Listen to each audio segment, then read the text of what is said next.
अनय एक freelance writer था जिसे पुरानी और वीरान जगहों के बारे में लिखना पसंद था। एक रात उसकी गाड़ी शहर से दूर एक सुनसान हाईवे पर खराब हो गई। चारों तरफ घना जंगल था और मोबाइल का नेटवर्क भी गायब था। तभी उसे दूर एक पुरानी हवेली दिखाई दी जिसकी एक खिड़की में मध्यम सी रोशनी जल रही थी। अनय ने सोचा कि रात बिताने के लिए वही एक सहारा है। दृश्य 2, हवेली का रहस्य। जैसे ही अनय ने हवेली का भारी लकड़ी का दरवाज़ा खटखटाया, वो अपने आप खुल गया। अंदर एक बूढ़ा आदमी लालटेन लेकर खड़ा था। बूढ़ा आदमी, सालों बाद आज यहां कोई आया है, अंदर आ जाओ, बाहर खतरा है। अनय को थोड़ा अजीब लगा, लेकिन उसके पास कोई चारा नहीं था।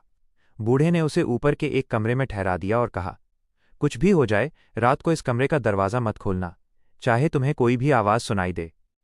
दृश्य 3, आधी रात की आवाज़ें। रात के करीब 2 बज रहे थे। अचानक अनय को गलियारे में किसी के चलने की आवाज़ आई। टप टप टप, तारांकन जैसे कोई गीले पैरों से चल रहा हो। फिर उसे एक औरत के रोने की आवाज़ सुनाई दी।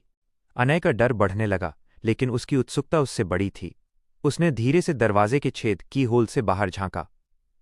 बाहर का नज़ारा देख उसके रोंगटे खड़े हो गए। बाहर वही बूढ़ा आदमी हवा में तैर रहा था और उसके हाथ में वही लालटेन थी, लेकिन इस बार उस लालटेन की रोशनी में बूढ़े का कोई चेहरा नहीं था। दृश्य 4, खौफनाक मोड़। तभी उस बिना चेहरे वाले बूढ़े ने अनय के कमरे के दरवाजे की तरफ गर्दन घुमाई। भले ही चेहरा नहीं था, पर एहसास वही था। उसने धीरे से कहा, मैंने कहा था ना, दरवाज़ा मत खोलना।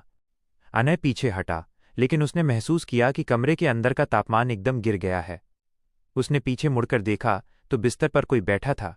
वो कोई और नहीं, खुद अनय था।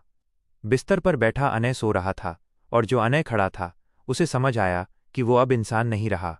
उसे याद आया कि 1 घंटे पहले जब वो हाईवे पर गाड़ी ठीक कर रहा था, तब एक ट्रक ने उसे टक्कर मार दी थी। दृश्य 5, अंत, द ट्विस्ट। सुबह हुई। पुलिस को हाईवे पर अनय की लाश मिली, लेकिन अजीब बात यह थी कि उसकी लाश के हाथ में एक पुराना कागज का टुकड़ा था जिस पर लिखा था, अगली कहानी। नरक से दूर पहाड़ी पर खड़ी वो हवेली अब गायब हो चुकी थी। वहां सिर्फ खंडहर थे जो सालों से किसी ने नहीं देखे थे।